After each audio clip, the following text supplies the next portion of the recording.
Hello नमस्कार, welcome to अर्थनीती. काल राज्यसेवा पूर्व परीक्षेचा पेपर फायनली एकदाचा झाला. जवळपास 4 ते 5 वेळा एक्झाम पुढे गेली होती.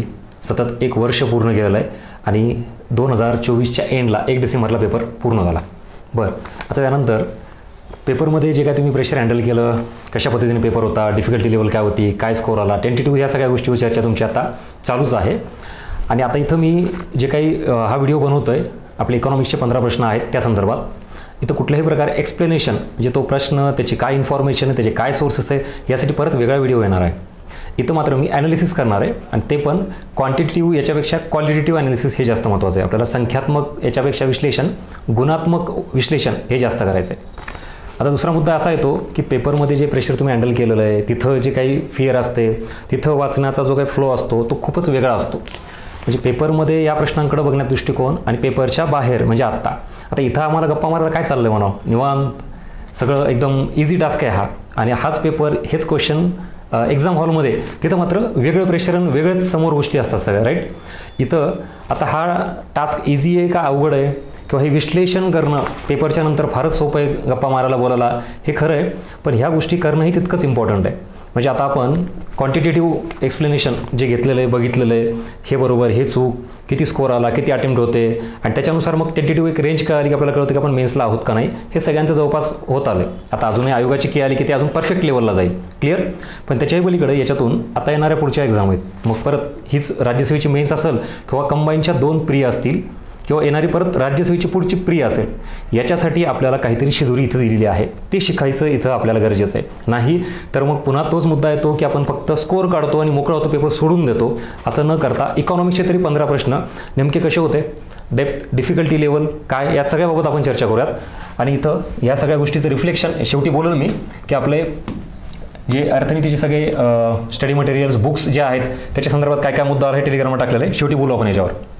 हां, सगळ्यात महत्त्वाचं जे तुम्हाला कुठे पाहायला मिळणार आहे, लिटरली सांगतो, हा जो व्हिडिओ आहे ना, हा तुम्हाला एक्सप्लेनेशन, इन्फॉर्मेशन याच्यापेक्षा वेगळं काहीतरी देऊन जाणार आहे, जे आत्ता विद्यार्थ्यांनी करणं गरजेचं आहे. पण 99% विद्यार्थी याकडे दुर्लक्ष करतायत.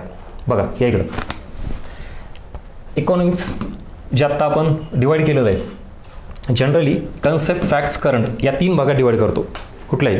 आणि याच्यामध्ये सुद्धा मी तुम्हाला सांगितलं की कन्सेप्च्युअल क्लॅरिटी असल्याशिवाय इकॉनॉमिक्समध्ये मार्क येत नाहीत. तो हा ला पार्ट. त्यानंतर फॅक्ट्स, बेसिक फॅक्ट्स, राज्यसेवेच्या अगोदरच सेमिनार झालेले आहेत, की जर अटेंड केले माहीत नाही, त्यातलं डायरेक्टली रिफ्लेक्शन दिसतंय, दाखवलं मी पुढे तुम्हाला. आणि करंटमध्ये हे 2 बाजू केलेले आहेत मी. एक म्हणजे बजेट आणि सर्वे, दरवर्षी जे बजेट आणि सर्वे येतं त्याच्यावरचे प्रश्न, त्याला हे पण करंटच्या अँगलमध्ये कॅटेगरी टाकू. दुसरा ह्याच्या व्यतिरिक्त ऑदर म्हणून बजेट आणि सर्वेच्या व्यतिरिक्त म्हणजेच नियुक्त्या असतील किंवा पर्सन इन न्यूज असेल, जसं की आता MS स्वामीनाथनवर आलेला आहे, तो सुद्धा आपल्याला एरिया आपण कव्हर केला होता. पुढे इंडेक्स असतील वेगवेगळे, मग त्या इंडेक्सची रँकिंग असेल, जसं की आता ग्लोबल हंगर इंडेक्स विचारलेला आहे, मग ही अदर कॅटेगरीकडे येते, क्लिअर. एखादी समिती असेल, तो वाला पॉईंट. या सगळ्या बाबतीत आपण व्यवस्थित ऑलरेडी डिस्कशन घेतलेलं आहे यूट्यूब चॅनलला, बघा. हे 3 बेसिक पिलर आहेत कशाचे, इकॉनॉमिक्सचे, याच्यावर प्रश्न असतात. आता याच्या पलीकडे जाऊन मी असे एरिया काही फाइंड आउट केले होते जे की आपल्या या सगळ्या प्रीच्या आधी पूर्ण जवळपास एक 15 ते 20 दिवस या सगळ्या गोष्टी लावून धरल्या होत्या मी. ह्याच्यावर अख्खा महाराष्ट्र काम करतो, पण मला हा पण एरिया तुमच्या समोर आणायचा, म्हणून योजनेवर माझे लेक्चर्स बघा, योजनेवर सेपरेट लेक्चर झालेले आहेत. ह्याच्यावरचे क्वेश्चन्स बघा, आपलं टेलिग्राम चॅनल अर्थनीती, त्याच्यावर पण मी काय क्वेश्चन्स टाकले होते. म्हणजे इथं डेफिनेटली एखादा प्रश्न असतो. हां, ह्याच्यामध्ये प्रश्नांची संख्या कमी जास्त होत राहते, पण एक तरी प्रश्न हा येतो, इथंही आलेले आहेत. लोकसंख्या हा सुद्धा टॉपिक मी खूप काय म्हणतो त्याला ताकदीनं, स्ट्रॉंगली हा तुमच्यासमोर आणायचा प्रयत्न केला होता. त्याचे नोट्ससुद्धा प्रोव्हाइड केले होते, त्याच्यावर प्रश्न आहे. आणि पॉलिटीचा अँगल, मी कोर पॉलिटी म्हणत नाही, इकॉनॉमिक्सला धरून संसदीय प्रक्रिया, घटनात्मक तरतुदी, त्याचं काय आर्टिकल, कॅगचं कलम विचारलेलं आहे, राईट. किंवा अजून काय कुठल्या गोष्टी आहेत, मला वाटतं निधी विचारले, आकस्मिक निधी किंवा काय. हे आपलं बजेटचं पुस्तक ज्यांच्याकडे आहे त्यांनी पहिले 2-3 टॉपिक बघा. बजेटच्या पुस्तकामध्ये मी डायरेक्टली करंटचं बजेट दिलं नाही, तर पूर्ण संसदीय प्रक्रिया, घटनात्मक तरतुदी, कशा अर्थसंकल्पाबाबत काय काय असतं, काही नाही, लोकलेखा समिती, लोक अंदाज समिती, संचित निधी, अजून आकस्मिक निधी, सगळे आर्टिकल, सगळं बेसिक दिलेलं आहे ते, तर तेही तुम्हाला कामाला आलेलं आहे. सो एकंदरीत टोटल हे 3 अँगल, त्याच्या व्यतिरिक्त हे 3 अँगल तुमच्या समोर आणलेले आहेत. अशा पद्धतीनं आयोग येणाऱ्या सगळ्या परीक्षेला अशा स्वरूपातील तुम्हाला प्रश्न देणार आहेत. ह्याच्या आधीच मी तुम्हाला सांगितलं होतं. इथं मुद्दा हा नाही आहे की मी सांगितलं म्हणून आलो. मी नेहमी माझं एक वाक्य सांगतो बघा, आयोग मला किंवा आपल्या अर्थनीतीच्या मटेरियलला फॉलो नाही करत, मी आयोगाला फॉलो करतोय, म्हणून तर जवळपास येतोय ना, हे माझं वाक्यच आहे. काय होतं की आपण ॲज इट इज प्रश्न आले, माझंच मटेरियल, आयोग आपलं मटेरियल नसतं फॉलो करत, आयोगाला मोठे मोठे सोर्सेस आहेत, हे पण सुद्धा ऑन रेकॉर्ड मानायला ताकद लागते. विषय काय येतो की आपण मग आयोगाच्या जवळपास का पोहोचतो, कारण आयोगाच्या मागच्या प्रश्नपत्रिकाचं तेवढं स्ट्रॉंगली ॲनालिसिस केलेलं आहे मी, आणि म्हणून काही एरिया तरी मला हात सांगता येतो की तिथे येतं. दुसरा एक सगळ्यात महत्त्वाचा मुद्दा की काही एरिया हा आला नाही हे सुद्धा आधी सांगत होतो आणि आजही सांगतो.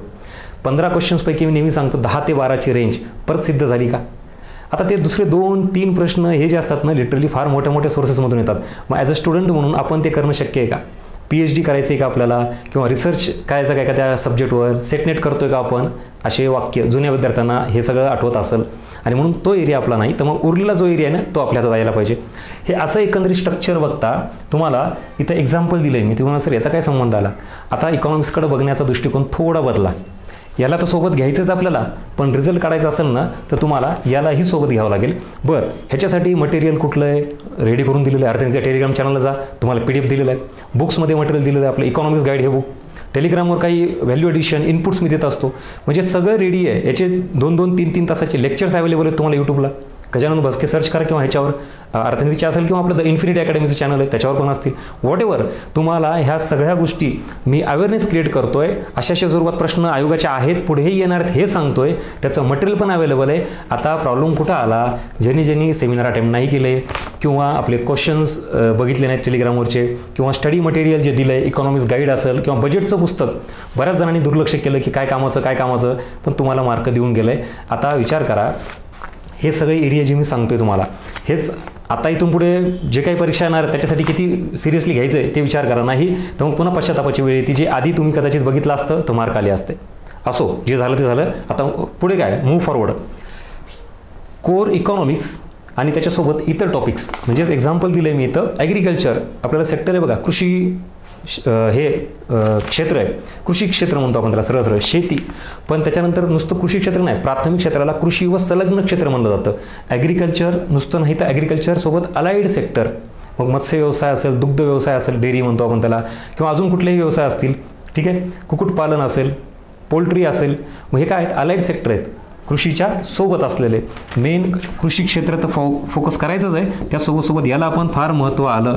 इन द सेम वे हे म्हणजे कोर इकॉनॉमिक्स, आणि हे म्हणजे त्याला मी अलाइड सेक्टर म्हणू शकतो, बरोबर. हे आपले त्याच्यातले संबंधित असलेले घटक. आता इथं तुम्हाला एवढं सगळं का करायचं आहे, कारण सांगतो. या पेपरमध्ये कोर इकॉनॉमिक्स कन्सेप्ट किंवा फॅक्ट्स, त्यात विशेषतः कन्सेप्टवर समजा आपण 15 प्रश्न गृहीत धरले इथं, याच्यामध्ये हा जो पार्ट होता ना हा बऱ्यापैकी हार्ड विचारला होता. आणि मी जे सांगतो तुम्हाला की 2 किंवा 3 प्रश्न हे आउट ऑफ बॉक्स टफ मोठ्या मोठ्या सोर्सेसमधून विचारले जातात, युनिव्हर्सिटीच्या रेफरन्स बुकमधले.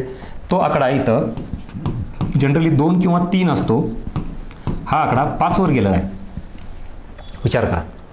आणि मग पुन्हा जर हा 5 वर गेला तर मग परत संख्या कमी झाली आपल्या मार्कांची, आणि मग ती तुम्हाला कोणी दिली. इथं ह्याच्यामध्ये टफनेस वाढला मान्य आहे, पण तुम्ही जर करंटमध्ये आलात, आता पुन्हा तोच मुद्दा येतो सर, डायरेक्टली बजेट अँड सर्वेवर प्रश्न नाही इथं. बरं, बजेट अँड सर्वे प्रश्न नाही तर मान्य आहे, पण अदर करंट विचारले ना तुम्हाला, MS स्वामीनाथन घ्या, ग्लोबल हंगर इंडेक्स घ्या, किंवा अजून एखादा घ्या, इझी तो प्रश्न, तो अवघड होता का, कुठे काय असणार तुम्हाला मार्क दिले. बरं ठीक आहे, इथं थोडंफार टफ दिलं. इकडे या आता योजने ह्याच्याबाबतचे पुन्हा बेसिक प्रश्न विचारलाय. सांगतो तुम्हाला, क्वेश्चन सहित घेतलेलं मी अनालिसिस करून. लोकसंख्येवर ॲज इट इज साधे प्रश्न विचारलेत ना, लोकसंख्येची PDF अजूनही टेलिग्रामवर अवेलेबल आहे, किंवा याचं रिफ्लेक्शन मी टाकलेलं आहे ते बघून घ्या. हे आजचे मार्क आहेत. मग इकडे प्रॉब्लेम आला आहे, पण इकडे दिलेत ना मार्क. त्याच्यानंतर पॉलिटिक्स अँगल आहे, कॅगचं आर्टिकल विचारलं आहे, ते आकस्मिक निधी विचारलेलं आहे बजेटच्या पुस्तकामध्ये. सो कुठं ना कुठं काही जर बघितलं तर एकूण सगळा एरिया पकडला तर जवळपास 20 क्वेश्चन आहेत. हे सगळे घेऊन पकडले तर ठीक आहे. आता तुम्ही कॅटेगरी इकडे 19-20 करू शकता, म्हणजे योजनेचं इकडे घेऊ शकता, किंवा ह्याचा इकडे वॉट एव्हर. टोटल जर प्लस मायनस केले तर जवळपास 20 क्वेश्चन, नॉट अ जोक, म्हणजे किती 40 मार्क हे याच्यातून कव्हर होत आहेत अशा सगळ्या एरियामधून. म्हणजे तुम्हाला आता नुसतं ॲग्रिकल्चर नाही करायचं तर अलाइड सेक्टर करायचं. In the same way concept facts current एवढं न करता याच्याही व्यतिरिक्त स्कीम, लोकसंख्या, पॉलिटिक्स अँगल हे जर केलात तर एवढे क्वेश्चन्स तुम्हाला हे इथं आहेत. आणि या क्वेश्चन्सचा हाच इथं मी पार्ट सांगतोय. ह्याच्यामध्ये जवळपास 13+ प्रश्न डायरेक्टली इनडायरेक्टली पकड. डायरेक्टली तर आहेत, पण इनडायरेक्टली पण ज्यांना बॅच केली आहे, व्हिडिओ बघितलेत, यूट्यूबचे लेक्चर्स, त्याची जी अंडरस्टँडिंग वाढलेली आहे त्याच्यानुसार सगळा प्रकार बघितला हा. आणि मग 26 मार्क, नॉट अ जोक.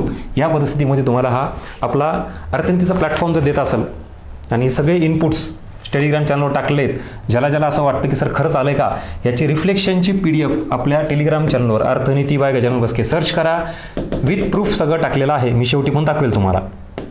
चला पुढं. मग एवढं सगळं सांगितलं, ठीक आहे. पहिल्यांदा असं बायफर्केशन बघितलं सर, क्वेश्चनचं पण काय आणि इथून पुढे अभ्यास कसा करायचा.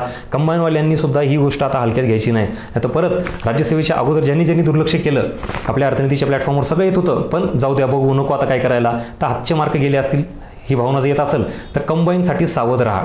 परत तुम्हाला नवीन इनपुट्स, नवीन विश्लेषण मी नक्कीच देईल. त्यामुळे अर्थनीतीचं टेलिग्राम चॅनल असेल किंवा यूट्यूब चॅनल फॉलो करून ठेवा. पुढं आता याच्यात सगळ्यात महत्त्वाचं विश्लेषण काय, म्हणजे मेजर इम्पॉर्टंट रिमार्क काय माझ्याकडून, म्हणजे मला जे सगळे प्रश्न दिसले, फक्त 15च नाही, आता मी बाकीचे पण घेतलेत ना, टोटल या सगळ्या एरियामधून मला प्रश्नांचा जो काही वाटला तो एक विश्लेषणाचा भाग तुम्हाला सांगतो. सगळ्यात महत्त्वाचं इकॉनॉमिक्सचे प्रश्न जर बघितले, त्यात एक कोर इकॉनॉमिक्सचे तर डिफिकल्ट होते. विशेषतः राज्यसेवेचा विचार करता हे असणं अपेक्षित आहे. आपण काही ग्रुप सीची वगैरे एक्झाम दिली त्यांना अपेक्षा अशी केली असं नाही आहे. त्यामुळे ॲज युज्युअल एक्सपेक्टेड असं होतं की अशी डेप्थ असतेच राज्यसेवेला, नो इश्यू. त्याच्यानंतर एरिया काही स्ट्रक्चर जे आपण सांगत होतो तर ते बऱ्यापैकी तेही त्यांनी फॉलो केलेलं आहे. फक्त ते आउट ऑफ बॉक्सची संख्या 2 प्रश्नांनी एक वाढलेली आहे, बाकी मात्र आपण सांगितलं की इझीमध्ये आहेत. वाक्यरचना, आयोगाची लँग्वेज, प्रश्नाची, ऑप्शनची, परत ॲज युज्युअल टफ असते, लवकर ते समजत नाही. साध्या प्रश्नांची तुम्हाला लँग्वेज सांगेल पुढे मी. पुढं सगळ्यात महत्त्वाचं कन्सेप्च्युअल क्लॅरिटी खूप जास्त पाहिजे. फॅक्टसुद्धा टू द पॉईंट पार्ट पाहिजे. वारंवार सांगितलं, परफेक्शनला जी महत्त्व आहे ना ते इथं दाखवून देईल तुम्हाला आता प्रश्न घेऊन. हे माझ्याकडून रिमार्क्स जनरलवाले सगळ्यात महत्त्वाचे रिमार्क्स हे लिहून घ्या. आता ह्याच्यात विचार करा, आत्तापर्यंत म्हणजे याच्यात जो ट्रेंड आहे आयोगाचा, राज्यसेवेचा किंवा आयोगाचा क्वेश्चन पॅटर्न आहे, व्हॉटेवर याला काही नाव द्या, ह्याच्यामध्ये इथं काय जाणवलं मला सगळ्यात महत्त्वाचं, तर तुम्ही बघा शाश्वत विकास, MDG आणि SDG आयोगाचाच स्वतःचा पॅटर्न आहे की दरवर्षी एखादा तरी प्रश्न असतो, कधी कधी 2-2 प्रश्न आहेत. MDG SDG एकसुद्धा क्वेश्चन नाही. म्हणजे आपल्याला ॲज अ स्टुडंट म्हणून तुम्ही काहीही एक गृहीत न करता आपल्याला जेवढं शक्य आहे तेवढं तुम्हाला ते टॉपिक करावे लागणार. मी जवळपास एक 15 टॉपिकची काहीतरी लिस्ट दिली असेल तुम्हाला, 10-12 किंवा काय, आणि त्याच्यातही मग मोस्ट जास्त हे असलेले. पण आता आपल्याला तीच रेंज तशीच करावं लागेल. तुम्ही जास्तीत जास्त शॉर्टकट नाही, हेच आणि तेच. मी हेही सांगत असतो की आपण गॅरंटी 100% देऊ शकत नाही. एखादा टॉपिक आयोग डायरेक्टली स्किप करू शकतो, त्याच्यावर प्रश्नच येऊ शकत नाहीत. मग यावेळेस सेम MDG SDG असेल किंवा इतर काही महत्त्वाचे टॉपिक आहेत, तुम्ही डायरेक्टली कर प्रणाली घ्या किंवा चलन व पैसा, महागाई, असे काही टॉपिक, राष्ट्रीय उत्पन्न, बेरोजगारी, ठीक आहे, हे टॉपिक आणि ह्याच्यासोबतचे इतर टॉपिक. मग आता ह्याच्यात इम्पॉर्टंट कुठले होते? दारिद्र्य, लोकसंख्येसाठी आपण दारिद्र्य इम्पॉर्टंट घेतला होता. पंचवार्षिक योजना तोही सांगितला होता. लोकसंख्या, ते म्हणजे मोजून एक 4-5 टॉपिक असे घेतलेत की त्याच्यावर फोकस केलेत. ह्याच्या आधीची 4-5 टॉपिक पण आयोग मोजून असे फोकस करायचा. शाश्वत विकास, मानव विकास करतो, त्यातला मानव विकास इथे घेतलेलाच आहे. म्हणजे ग्रोथ अँड डेव्हलपमेंट हा जो एरिया आहे हा कंटिन्युअस ठेवला आहे, पण त्याच्यामध्ये बदललं काय? मग ह्याच्या आधी सस्टेनेबल डेव्हलपमेंट विचारली जायची, आता ह्युमन डेव्हलपमेंट विचारलेली आहे. मग तो एक एरिया आहे. अशा पद्धतीनं इथं हे एक माझ्याकडून मेजर ऑब्झर्वेशन किंवा रिमार्क जर काय म्हणलात तर तुम्हाला ट्रेंड इथं किंचित टॉपिक हे बदललेले आहेत. मग तुम्ही म्हणा सर आता असं, ही एक्झाम आहे, दरवर्षी आयोग त्याचा ब्रॉडली एरिया तसाच ठेवतो, टॉपिक तर बदलणार ना. आता आपण काही गॅरंटी घेऊ शकतो का की दरवर्षी दारिद्र्य टॉपिक, मागच्या 4 वर्षाचं दारिद्र्यावर सतत प्रश्न यायला, म्हणजे 4 वर्षानंतर आता 5वं वर्ष दारिद्र्य टॉपिकवर प्रश्न येणारच अशी काही गॅरंटी असते का? किंवा शाश्वती कसा सलग प्रश्न यायला लागलेत, म्हणून मागच्या ट्रेंडच्या ॲनालिसिसवर आपण ती म्हणतो की ते येत आहेत, पण पुढच्या वर्षी फिक्स गॅरंटी असते का?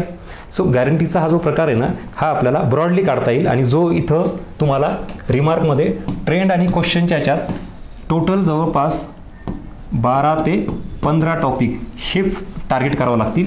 आणि ह्याच्यामधले मग मागच्या काही वर्षामध्ये हे 5 केले होते, पुढच्या काही वर्षामध्ये परत दुसरे 5, त्याच्या पुढच्यामध्ये परत पुढचे 5.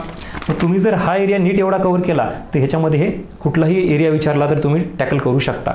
हे माझं एवढं ऑब्झर्वेशन आहे. पुढे सगळ्यात महत्त्वाचं इथं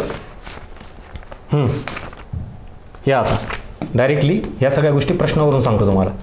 भारताची जनगणना म्हणजे लोकसंख्या, त्याच्यात हे आता इथं 81-91ची लोकसंख्या जनगणना करणं अपेक्षित आहे का, आणि तेवढं केलं तर मग मार्क येतील का? तर मग 11 आणि 1 ह्याच्यावरून तुम्हाला उत्तर येऊन जातं. आपली लोकसंख्येची PDF बघा, लोकसंख्येचं लेक्चर, हा एरिया क्लिअर झाला. साधा प्रश्न होता हा. नेक्स्ट पुन्हा महाराष्ट्राच्या बाबतीत जनगणना, लोकसंख्या, इथं सुद्धा आता हे सगळे वाक्य सांगितलेले आहेत. आणि मग परफेक्शन 925 आहे की 27 आहे का किती आहे, 82.91 हे 365. To the point, facts of economics ही जी कन्सेप्ट, हा जो अवेअरनेस तयार केलेला आहे आपण अख्ख्या महाराष्ट्रामध्ये. ह्याच्या आधी ॲज अ सब्जेक्ट म्हणून तुम्ही इकॉनॉमिक्सला घेत होता. सब्जेक्टचं ब्रेकडाऊन जर तुम्ही बघितलात, कन्सेप्ट, फॅक्ट्स, करंटमध्ये बजेट सर्वे, ऑदर करंट, लोकसंख्या, योजना, पॉलिटिक्स अँगल, एवढे सेगमेंट त्याच्यात केलेले आहेत. तुम्हाला त्याच सेगमेंटमधून अभ्यासातून काहीतरी पॉईंट इथे विचारला जातो. आणि मग हे परफेक्शन महत्त्वाचं आहे. फॅक्ट्स ऑफ इकॉनॉमिक्स त्यातलंच एक सेगमेंट आहे. ह्याच्यावरही खूप जास्त मी अवेअरनेस क्रिएट केला होता आणि याची PDF सुद्धा टेलिग्राम चॅनलवर अवेलेबल आहे. कंबाईनवाल्यांनी विचार करा किती महत्त्व आहे टू द पॉईंट परफेक्शनला. सेम इथं पण तसंच. लोकसंख्या, परत किती प्रश्न बघा आणि फार अवघड आहेत का लोकसंख्येवर. मग हे मार्क देणारे होते ना. मग एक कोर इकॉनॉमिक्सनी कन्सेप्टनी जर तुम्हाला थोडं हार्ड क्वेश्चन टाकले, तिचं धोका दिला, तर इकडं ते इझी सापडलं ना. 4-5 पिलरपैकी कुठलं तरी एक पिलर तुम्हाला कामाला येतोच ना. त्याच्यानंतर इथं योजना, गव्हर्नमेंट स्कीम, आणि ह्याच्यामध्ये फार अवघड प्रश्न आहे का. बरं 2015 बेटी बचाव बेटी पढाव. बरं इथं 2015 आहे, जानेवारी आहे, इथं पण जानेवारी आहेत का क्लोज ऑप्शन. आणि मी काय सांगत होतो मग तुम्हाला, पुन्हा facts of economics, perfection, to the point माहिती पाहिजे. साधी योजना आणि त्याची इथं सुरुवात विचारलं होतं, म्हणजे वर्ष, म्हणजे एरिया तोच आहे. नेक्स्ट, आता असे काही प्रश्न आहेत की ज्याला बघून आपण घाबरतो आणि मग म्हणतो की सर अवघड प्रश्न आहेत. ऑब्वियसली असणारच आहेत असे. इथं हा गुन्नार मेडलवाला प्रश्न. आता एक्सप्लेनेशन ऑब्वियसली मी देणार नाही, मी तुम्हाला ते सांगतो. ह्याच्यासाठी सेपरेटली व्हिडिओ आहे. ह्याचा एक्सप्लेनेशन, याचा सोर्स वगैरे याच्यासाठी वेगळा व्हिडिओ येईल. इथं आपण आता क्वेश्चन पॅटर्न समजून घेतोय. राज्यसेवा पूर्वपरीक्षेची डेप्थ कशी होती आणि ह्याच्यानुसार मग आपल्याला पुढचा जो काही प्रवास आहे इकॉनॉमिक्सचा आणि कंबाईनचा आणि पुढच्या राज्यसेवेचा कसा असला पाहिजे ते इथं सांगतोय मी. ठीक आहे. त्यामुळे हा एक प्रश्न झाला. पुढे हिगिन्सचा एक प्रश्न आणि इथं हे अर्थशास्त्र हे कुबेराची पूजा करणारे. आता हे 3 जर खूपच आउट ऑफ बॉक्स होते. याचा सोर्स जर तुम्ही बघितला तर पुन्हा तोच सांगतो मी. YCMUचा पुस्तकं, यशवंतराव चव्हाण म्हणतो आपण मुक्त विद्यापीठ, किंवा इग्नू, किंवा अजून कुठलीही मोठे विद्यापीठ आणि त्याचे सोर्सेस हे वापरलेले आहेत. अशा स्वरूपात हे 3 प्रश्न जर बाजूला ठेवले, ठीक आहे. आता पुन्हा poverty gap index, head count ratio आणि पॉवर्टी गॅप रेशो आपण अशी तुलना बघितली होती बघा. मला वाटतं MCQच्या प्रॅक्टिस सिरीजमध्ये पण मी हे एक्सप्लेन केलेलं, यूट्यूबला अवेलेबल आहे. ह्याच्यामध्ये क्लिअर कट पुन्हा जनरल ही डेफिनेशन झाली आणि इथं कॅलरी हा एक कदाचित ऑप्शन तुम्हाला एलिमिनेट होईल. पण 2 मध्ये पण नीट बघा. दारिद्र्य दूर करण्याकरता किती उत्पन्नातून तूट, दरडोई उत्पन्नात किती वाढ करावी लागेल आणि उत्पन्न तूट किती वाढावी. सिमिलर म्हणजे मला पुन्हा तोच सांगायचा तुम्हाला पार्ट की अभ्यास करताना किती मायन्यूट लेवलला कन्सेप्च्युअल क्लिअरिटी तुम्हाला पाहिजे. वर नको, सुपरफिशियल स्टडी नको आहे असं वारंवार सांगत होतो आपण. जी पण कन्सेप्ट कराल, जी पण फॅक्ट्स कराल ती खूपच perfect and to the point, याला फार जास्त महत्त्व आहे. नाही तर परीक्षेत काय होतं की आपल्याला तर माहिती आहे उत्पन्नातील तूट भरून करायची, पण आता ती ही जनरलवाली आहे की अशी दरडोई उत्पन्नातील तूट, म्हणजे कन्फ्युजन आलं. 2 ऑप्शन एलिमिनेट झाले मला मान्य आहे, पण परत 2 ऑप्शनसाठी परत तुम्ही वेळ आलाच, कन्फ्युजन आलंच आणि मग तिथं त्या प्रेशरमध्ये परीक्षेच्या हे उत्तर देता येत नाही. मग आधीच आपण नीट समजून घ्यायचं की त्यांना नेमकं काय म्हणायचं आहे. तिथे गेलं की लक्षात येतं हा पार्ट नाही आहे म्हणून. हा एक झाला. अजून सांगतो, पुढे चला. बरं, हा आता हे जनरल स्टेटमेंट, ज्या समाजात उत्पन्न वितरणात अत्यंतिक असते अशी मुठभर व्यक्ती जमा. आता याचं उत्तर देईल. हा विषय नाही आहे, उत्तर काय आहे ते विषय हा आहे. उत्पन्नातील असमानता, आर्थिक विषमता किंवा उत्पन्नाचं केंद्रीकरण. कन्सेप्ट एकच आहे, आर्थिक विषमता, पण विचारण्याची पद्धत बघा, आयोगाची लँग्वेज. आणि मग तो मुद्दा परत येतो की मी तुम्हाला काय सांगत होतो की एखाद्या कुठल्याही पुस्तकातली लाईन, नोट्समधली लाईन ही ॲज इट इज पाठ करायचा प्रयत्न नका. कन्सेप्ट समजून घ्या, कारण आयोग विचारताना तिथं वेगळ्या लँग्वेजमध्ये विचारेल. वर्गात मी डेमोसुद्धा घेतला होता तुम्हाला आर्थिक विषमतेचा. आर्थिक विषमता मी तुम्हाला वेगवेगळ्या अँगलनी सांगितली होती. उत्पन्नातील असमानता म्हणजे आर्थिक विषमता, उत्पन्नातील असमान वितरण म्हणजे आर्थिक विषमता, उत्पन्नाचं केंद्रीकरण म्हणजे आर्थिक विषमता. मग ही सवय लावली होती. मी नेहमी म्हणतो बघा, आत्मनिर्भर अभियान राबवायचं आपल्याला बॅचमध्ये, तर ते आत्मनिर्भर अभियान इथं कामाला आलं का. म्हणजे कन्सेप्ट फार साधी होती, पण विचारण्याची पद्धत बघा ना. ज्या समाजात उत्पन्न वितरणामध्ये अत्यंतिक टिंबटिंब असते, असे मुठभर व्यक्तीजवळ अमाप पैसा असतो. मग आता अशा काहीतरी नवीन स्वरूपात आपल्याला समजून घ्यायचं आहे आणि तिथे निर्णय घ्यायचा आहे. तुम्हाला आता हे इझी वाटत असेल बाहेर आल्यानंतर, पण तिथं तेच काय म्हणायचं यांना कळत नसतो. आणि ऑप्शनमधून पण कदाचित तुम्हाला पटकन लगेच उत्तर येत आलं, तो मुद्दा नाही आहे. पण आयोगाची भाषा, लँग्वेज याच्यावर काम करा आणि कन्सेप्ट समजून घ्या. कुठलंही वाक्य किंवा कीवर्ड्स पाठ न करता. कीवर्ड्स मात्र इथं शोधायची, तुम्हाला इथं येतात कामाला. चला नेक्स्ट. हा सुद्धा एक वेगळा एरिया नवीन, म्हणजे ह्याची संख्या म्हणून तुम्हाला 1, 2, 3 असती. तर आता अजून एक हा प्रश्न आपण आउट ऑफ बॉक्समध्ये टाकून देऊ. म्हणजे आधीचे 3 ते गुन्नार मेडलवाले, ते कुबेराची पूजा ते एक, आणि अजूनही कुठला होता ते 3 झाले. आणि हा एक चौथा, ह्याला बाजूला ठेवा. सांगतो याचं काय आहे ते. 4 प्रश्न झाले. आता हा सुद्धा पुन्हा इथं या ज्याला सापेक्ष दारिद्र्य आहे, सापेक्ष निरपेक्ष, त्याच्यामध्ये पुन्हा हा उष्मांक याच्या आधारावर आपण निरपेक्ष दारिद्र्य गृहीत धरतो, कारण इथं सापेक्ष विचारलंय. उष्मांकांच्या आधारावर आपण काय करतो, कॅलरी निकष, ग्रामीण, शहरी, 2400, 2100, त्याच्यानुसार दारिद्र्य रेषा 100, 150 काय जी असेल ती, मग ही कुठलं आलं, निरपेक्ष दारिद्र्य आलं. त्यामुळे ह्याचा काही इतिहास येत नाही उष्मांकाचं. पुढे आवश्यक गरजा भागवता न येण्यासारखी परिस्थिती, ही जनरल दारिद्र्याची डेफिनेशन आहे, जनरल. ह्याच्यात सापेक्ष निरपेक्ष येत नाही काय. आणि मूलभूत गरजा भागवण्याची उत्पन्नाची गरज. आता मूलभूत गरजा हा कीवर्ड आहे बघा, मूलभूत गरजा. आणि मूलभूत गरजा म्हणजे आपण दारिद्र्य रेषा मोजताना घेतो ना, किमान जीवनावश्यक मूलभूत गरजा पूर्ण करता न येणे म्हणजे गरिबी असणे. आणि त्याच्यासाठीचा निकष आहे किमान मूलभूत गरजा अन्न, वस्त्र, निवारा या बेसिक नीड्स विचारात घेतल्या जातात. कुठं, निरपेक्ष दारिद्र्यामध्ये. आणि मग प्रश्न काय विचारलाय, सापेक्ष दारिद्र्य. मग इथं असे ऑप्शनचा विचार केल्यानंतर सरळ सरळ 2 उत्पन्न गटाची तुलना हा शब्द तुम्हाला इथं उत्तर देऊन जातो. आणि हे उत्तर तुमचं मग पुन्हा कन्सेप्ट क्लिअर केल्यानंतरही आपल्याला प्रॉपर त्याचा जो काही गाभा आहे तो नीट माहिती पाहिजे, म्हणजे उत्तर येतं. नेक्स्ट हा सुद्धा टू द पॉईंट, बेसिक वेगवेगळे कायदे नियम सरकारने केलेले आणि त्याबाबतचे वर्ष किंवा कुठल्याही संस्था त्याबाबतचे वर्ष किंवा समित्या स्थापन झालेले वर्ष, फॅक्ट्स ऑफ इकॉनॉमिक्स या एरियाखाली हे येतं. पुन्हा हा जरा थोडा डिटेलमध्ये प्रश्न म्हणता येईल. 12व्या पंचवार्षिक योजनेवर आला मान्य आहे, पण त्यातल्या त्यात जरा किंमत वाढ, महागाई याची अशी तुलना केलेली. आणि मग इंटरलिंकिंगवाला हा एक अँगल. आपण पंचवार्षिक योजना टॉपिक सेपरेटली करतो, महागाई टॉपिक सेपरेटली करतो. पण इथं काय विचारलं आहे, पंचवार्षिक योजनेमध्ये महागाईचा दर, इंटरलिंकिंग, को रिलेशन 2 टॉपिक एकत्र घेतलेले आहेत. हा एक अँगल तुम्हाला सांगितला होता आयोग करतोय म्हणून टार्गेट. नेक्स्ट आता हा 7व्या पंचवार्षिक सर्वाधिक वाटा, इथं फंड ॲलोकेशन म्हणजेच खर्च. पुन्हा बेसिक साधा प्रश्न. आता हा अवघड होता का, हे यायला पाहिजे. जे जर कोणाचा ह्याचा चुकला असेल तर मग बाकी ते गुन्हार मिळालवाले आणि ते आधीचे प्रश्न तर काही विषयच येणार नाही. मग एरिया हा तुमचा आहे. पुन्हा समिती, तुम्हाला अध्यक्ष आणि हे दिले, एरिया विचारलाय, समितीवरचा हा प्रश्न आहे, म्हणजे वन लाईनर आहे. हां आता इथं पण जरा थोडा पुन्हा ॲनालिटिकल क्वेश्चन्स, इथं वेळ लागतो, इथं कस लागतो, तुम्हाला तो विषय किती कळाला.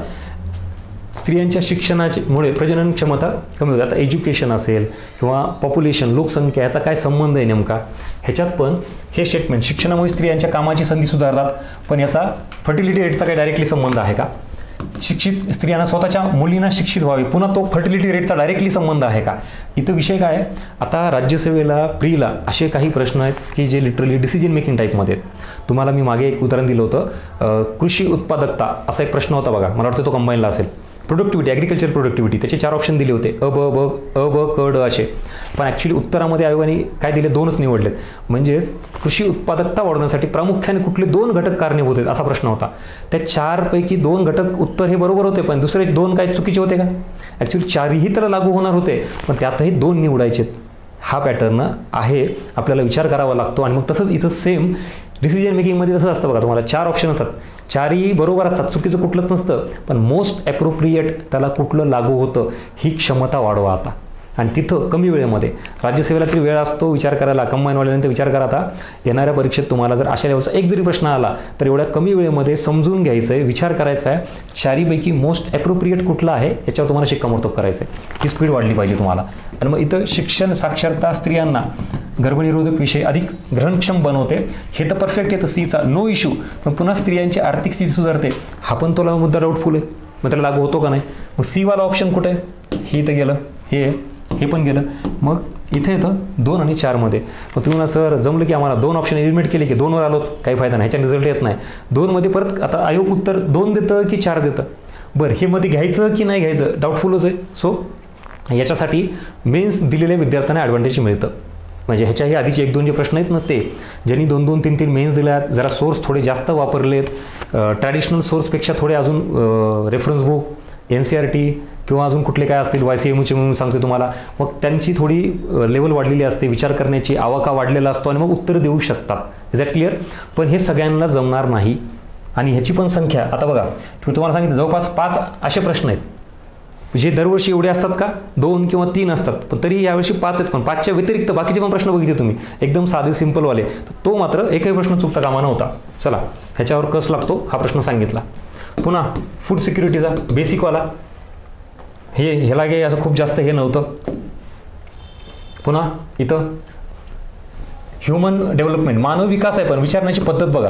जनरली आपण जे काही डेव्हलपमेंट करतो, ह्युमन डेव्हलपमेंट, आता मानव विकास करायचं म्हणलं की डेव्हलपमेंट हा शब्द आला की तुम्ही ॲग्रिकल्चर घ्या, इंडस्ट्री घ्या, तुम्हाला सगळ्यात मेन सोर्स लागतो ते एनर्जी. मला कृषी क्षेत्राची वाढ करायची असेल तर तिथं ऊर्जा लागेल का नाही, इलेक्ट्रिसिटी लागेल का नाही. इंडस्ट्री 24/7 इलेक्ट्रिसिटी लागते, मला ऊर्जा लागते. आणि मग ह्याच ॲग्रिकल्चर असेल, इंडस्ट्री असेल, सेक्टरचा विकास करायचा असेल तर एनर्जी लागते. आणि मग हे सगळं कशासाठी करतो आपण, ह्युमन, मानव हा जो सेंटर पॉईंट आहे त्याच्यासाठी.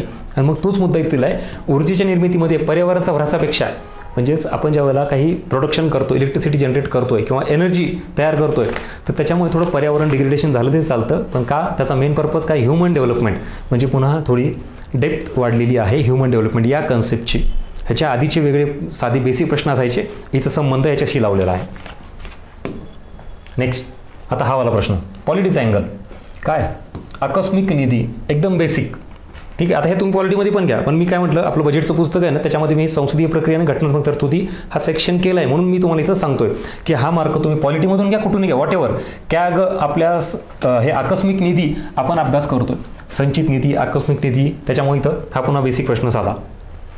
सेम कॅगचं रोल, कॅगचं इम्पॉर्टन्स, कॅगचा रिपोर्ट, ह्या सगळ्या गोष्टी आपल्याला बघतो. सरकारच्या एकूण उत्पन्न व खर्चाची तपासणी करणे, म्हणजे जे अर्थसंकल्प मांडला जातो तो पूर्ण होतो, पूर्ण झाल्यानंतर जमा खर्च सरकारचा जो येतो, म्हणजे अर्थसंकल्पासंदर्भात कॅग आहे, म्हणजे इकॉनॉमिक्समध्ये याचा अभ्यास करतो आपण. मग याचं basic article MS Swaminathan, current economics as it is. Literally तुम्ही खरंच ज्यांनी नवीन आहेत ना त्यांनी अर्थनीतीचं टेलिग्राम चॅनल ओपन करा, बघा, तिथे ह्या सगळ्या गोष्टी दाखवलेल्या आहेत. ह्याची PDF तुम्हाला टाकलेली आहे. मग करंट इकॉनॉमिक्सचा सुद्धा एरिया आपण कव्हर केला होता, आला. ही योजना, परत योजनेचा आधीचा पण एक पार्ट झाला, आता एक पार्ट झाला, 2 योजना. Global hunger index, basic rank, basic प्रश्न. यस, सो हे आत्ता एकंदरीत सगळं बघता तुम्हाला मी सुरुवातीला हेच सांगितलं की हा जो एरिया आहे इथं आत्ता सांगितलेला हा एरिया, हेच काय, कोर इकॉनॉमिक्स, करंट इकॉनॉमिक्स, हे पॉलिटिक्स अँगल, हे लोकसंख्या, हे सगळं जर बघताना एकंदरीत आत्ता याच्यावर 13+ प्रश्न तुमचं इथं कव्हर होतील आणि जवळपास 26 मार्क. आणि ह्या सगळ्या गोष्टी आता तुम्हाला दाखवून देतो इथं. हे सगळं आत्ता जे सांगितलं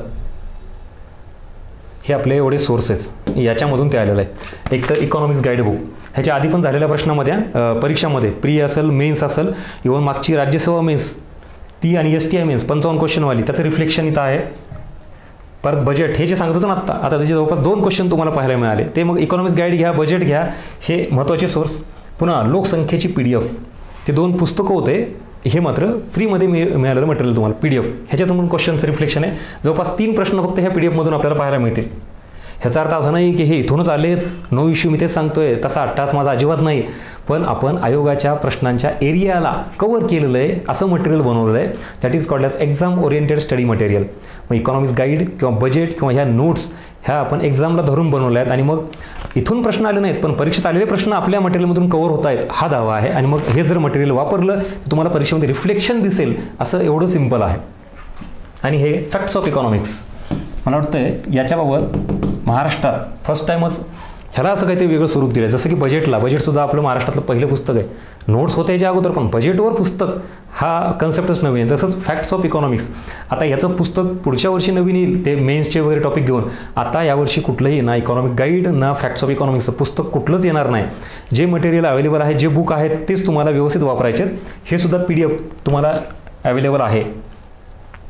करंट इकॉनॉमिक्स, मग आता इकॉनॉमिक्स गाईड हे बुक जे आहे त्याच्यातली काय आकडेवारी समजा जर जुनी झाली तर तुम्हाला अख्खं इकॉनॉमिक्स गाईड बदलायची गरज नाही आहे. तुम्हाला काय करायचं आहे, ही करंटची PDF प्रोव्हाइड केलेली आहे, त्याच्यात फक्त अपडेट करायचं, दॅट्स इट. त्या इकॉनॉमिक्स गाईडमधला जो इम्पॉर्टंट कोर पार्ट आहे, कन्सेप्टचा आहे, स्टॅटिक डेटा आहे, तो बदलणार आहे का? म्हणजे त्याच्यामध्ये जी राष्ट्रीय उत्पन्न समितीची स्थापना 1949ला आहे ती आता 50ला होणार आहे का? RBIची स्थापना 35ला ती 36ला होणार आहे का?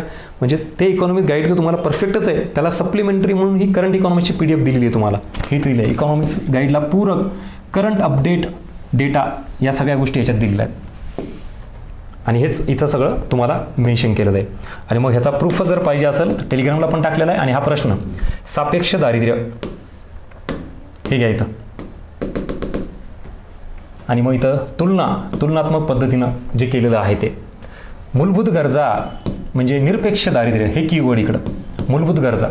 बघा आता, म्हणजे हे लिटरली व्यवस्थित तुम्ही नंतर बघून घ्या, तुम्हाला प्रश्न आणि हा डेटा दिलेला आहे. सेम परत हे घ्या, आयोगाचा प्रश्न कुठला आहे, पॉवर्टी गॅप इंडेक्स. दारिद्र्य दूर करण्याकरता किती उत्पन्नातून तूट भरून काढावी लागेल, दारिद्र्य दूर करण्यासाठी किती उत्पन्न तूट भरून काढायची समजते, कशातून, पॉवर्टी गॅप रेशो. हे इकडं काय, हेड काउंट रेशो. म्हणजे हे आपलं इकॉनॉमिक्स गाईड आहे, हे स्ट्रक्चर आहे, हे इथं एवढं समजून सांगितलेलं आहे. नवीन विद्यार्थ्यांनी विचार करा, अजूनही वेळ गेलेली नाही. इकॉनॉमिक्स गाईड हे तुम्हाला एवढं रिफ्लेक्ट देतं, प्रॉपर अंडरस्टँडिंग. हे सगळे त्याचे इमेजेस आहेत इकॉनॉमिक्स गाईड आपलं. आणि पुढं अजून आता बेसिक फॅक्ट आहे, 7व्या पंचवार्षिक योजनेसंदर्भात सर्वाधिक वाटा. आणि मग 7व्या पंचवार्षिक योजनेचा डायरेक्टली चार्ट तुम्हाला तिथे दिलेला आहे. पुन्हा हे महाराष्ट्र याच्या बाबतीतली लोकसंख्या 2011, हे सगळे वाक्य बघा, स्टेटमेंट. आणि मग इथं कुठं आहे, काय लागू होतं, हे सगळा एरिया दिला होता. हे इथलचं हे लिंग गुणोत्तर किती होतं आणि इथं किती दिलं होतं तुम्हाला प्रश्नामध्ये, 929, 27 काय असेल तो सगळा प्रकार.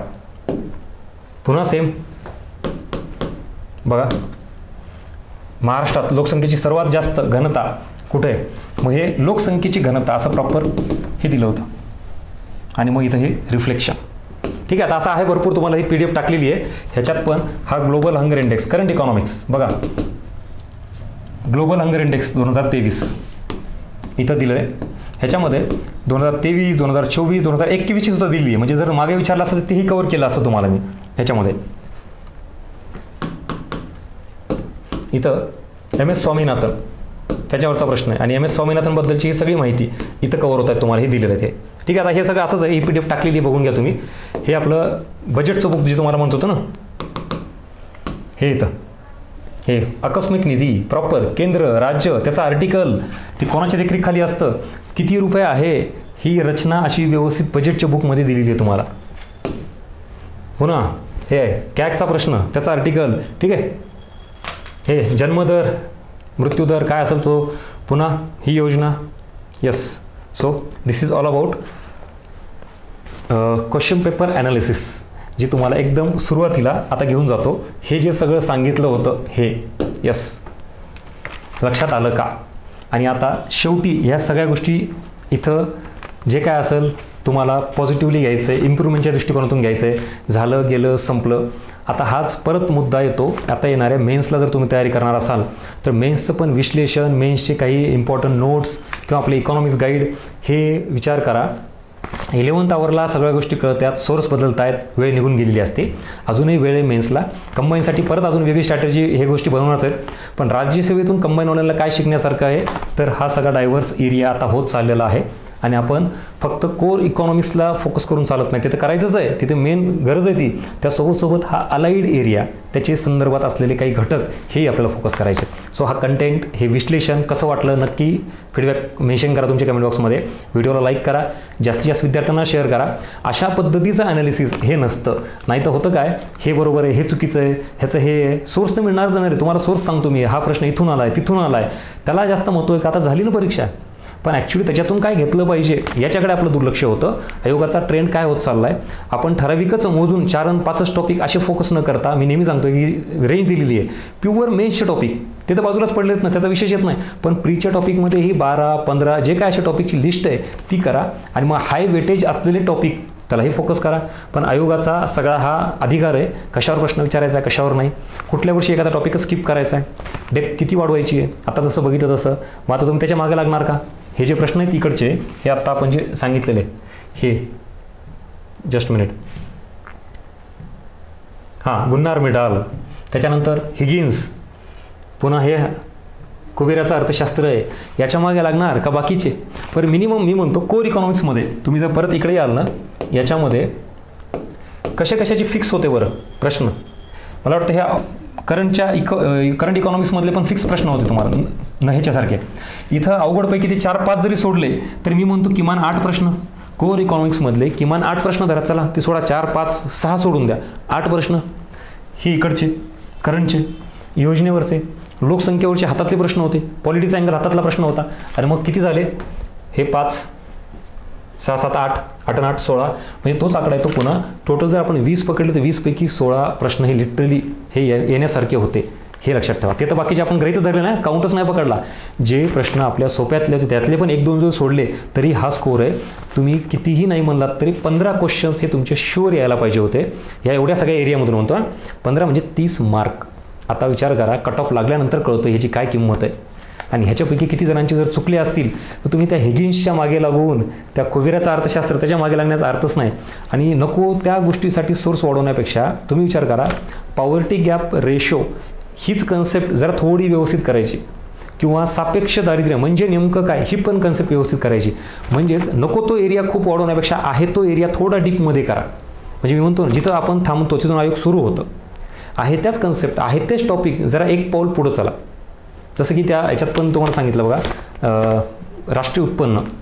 आता राष्ट्रीय उत्पन्न हा जो टॉपिक आहे त्याच्यामध्ये राष्ट्रीय उत्पन्न समिती सगळ्या अख्ख्या महाराष्ट्राला काय माहिती, त्याचे अध्यक्ष, त्याचं वर्ष, त्याचे सदस्य, पण सचिव कोण आहे, मग तो एक कॉल पुढं.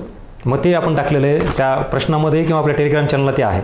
ठीक आहे, म्हणजे हा जो एरिया आहे मी तुम्हाला द्यायचा प्रयत्न करतोय, तुम्ही तो घ्या.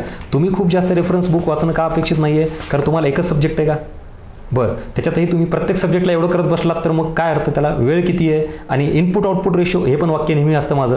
तुम्ही अशा प्रश्नांसाठी किती मटेरियल वाचणार, 1000 पानांचं मटेरियल आहे, त्यातून किती प्रश्न येणार, एखादा प्रश्न येणार. त्यापेक्षा आपण इकॉनॉमिक्स गाईडसारखे असे काही सोर्सेस आहेत ते कमी ह्याच्यात पुस्तकात पानामध्ये आहेत आणि ते जास्तीत जास्त वाचले तर तुम्हाला काही किमान प्रश्न मिनिमम लेवलला हे 100% येऊ शकतात. आणि वादळामध्ये जेव्हा काहीतरी निगेटिव्ह येतं किंवा काहीतरी वर्ड्स कंडिशन असते, वर्ड सिच्युएशन, तेव्हा पुढे नाही गेलं तर चालतं, मागे यायचं नाही, जागेवरती थांबायचं. तसंच इकॉनॉमिक्सचा हा पेपर तुलनेने अवघड होता, जास्त प्रश्न आउट ऑफ बॉक्स होते इतर वर्षांच्या तुलना बघितली तर, पण काही मग मार्क देणारा पण एरिया तुमच्या समोर काढलेला आहे, त्याच्यावर फोकस करा. ठीक आहे, सो थँक्यू सो मच. या लेक्चरसार्थ पुरतं एवढं विश्लेषण दिलेलं आहे. याच्या व्यतिरिक्त काही डिमांड डाऊट असतील तुमचे तर नक्की कमेंट बॉक्समध्ये सांगा, आपण त्याच्यावरही डिस्कस करू. भेटूया पुढच्या व्हिडिओमध्ये. Thank you so much.